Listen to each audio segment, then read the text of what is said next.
Hello friends, मैं सूर्यकांत महांती आप लोग को फिर से स्वागत करता हूं मेरा यूट्यूब चैनल सेफ्टी नॉलेज में। और आज जो मैं इस टॉपिक में आपको बताने वाला हूं, इसको मैं बताने वाला हूं आपका what is permit to work system. तो परमिट टू वर्क सिस्टम का एक्चुअली ज़रूरत क्यों पड़ता है और इससे आपको क्या फ़ायदा मिलने वाला है और इसमें क्या क्या कन्फ्यूजन है वो भी आपका इस वीडियो में मैं क्लियर करने वाला हूँ। और ये वीडियो जिसको अच्छा लगे वो मेरे चैनल को सब्सक्राइब करने ना भूलिएगा और बेल आइकन को भी ज़रूर एक्टिव कीजिएगा, क्योंकि फर्दर जो मैं HSC रिलेटेड वीडियो आपको दिखाना चाहता हूं वो आसानी से आप तक पहुंच पाए। तो चलिए अभी हम लोग सीधा चलते हैं टॉपिक के ऊपर।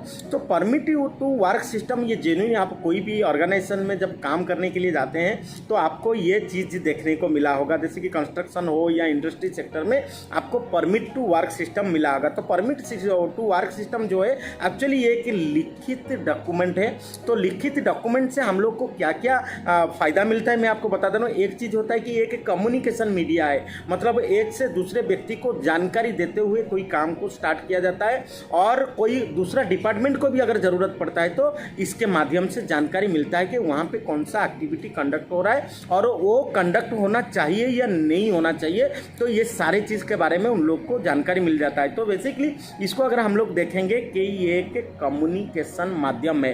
तो और सेकेंड चीज़ हो गया आपका, दूसरा चीज़ हुआ कि इसके माध्यम से एक जॉब का ओनरशिप जनरेट होता है। जैसे कि ओनरशिप में बताऊं कि हम लोग परमिट में एक इश्यूअर और एक रिसीवर रखते हैं। तो रिसीवर जो रहता है वो उस जॉब का ओनर रहते हैं। तो जॉब ओनर का रिस्पॉन्सिबिलिटी बनता है ये चीज़ कि वो एक सेफ वर्क प्लेस जो है इंस्पेक्शन करके अपना वर्कर को प्रोवाइड करेगा काम करने के लिए।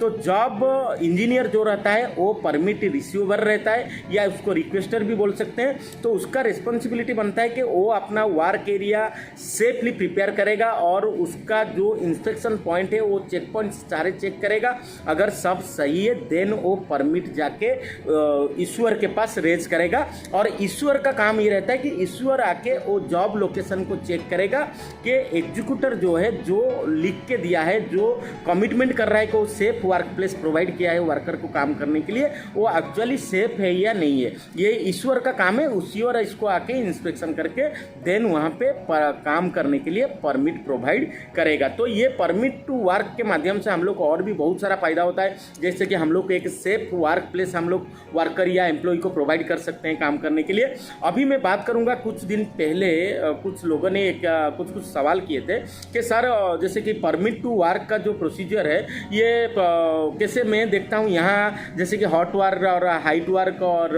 कोल्ड वर्क है और रेडियोग्राफी भी एक्स्ट्रा है। तो कई जगह पे मैं देख रहा हूँ रेडियोग्राफी को भी कोल्ड वर्क में लेके काम कर रहे हैं और कई जगह पे मैं देखा हूँ सर कि मतलब लिफ्टिंग के लिए भी कुछ परमिट इंप्लीमेंट किया जाता है। तो लेकिन यहाँ पे ऐसे 2-3 परमिट है, वहाँ पे 7 परमिट में ये क्या है मैं समझ नहीं पा रहा हूँ। एक्चुअली परमिट कितना प्रकार का है, मेरे को इस टाइप का वो सवाल करने लगा। तो सिंपल चीज़ मैं आपको इसके ऊपर कन्फ्यूजन क्लियर करना चाहता हूँ कि एक्चुअली ये ऑर्गेनाइजेशन टू ऑर्गेनाइजेशन और सेक्टर टू सेक्टर वेरी करता है। ये परमिट जो है कितना टाइप का परमिट वो इम्प्लीमेंट करेंगे।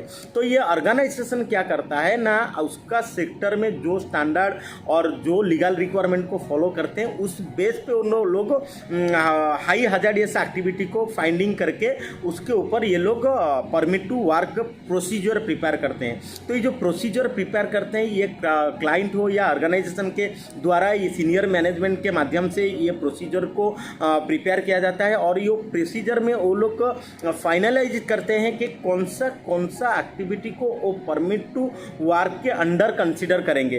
तो जो एक्टिविटी को वो लोग परमिट टू वर्क के अंडर कंसीडर करेंगे वही सारा परमिट को उनका प्रोजेक्ट में इम्प्लीमेंट होगा।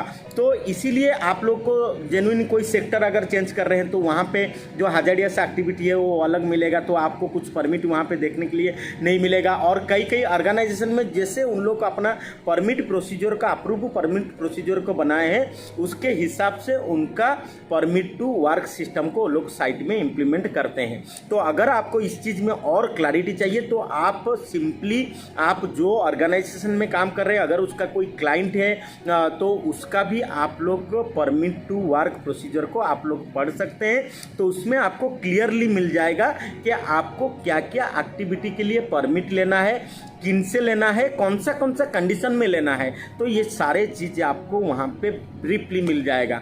तो इसी के साथ इस वीडियो को मैं यहीं पे समाप्त करता हूँ। मेरे को लगता है कि आपका परमिट टू वर्क प्रोसीजर के ऊपर सामान्य आपको नॉलेज मेरे तरफ से मिल गया है। तो इसी के साथ इस वीडियो को मैं यहीं पे समाप्त करता हूँ।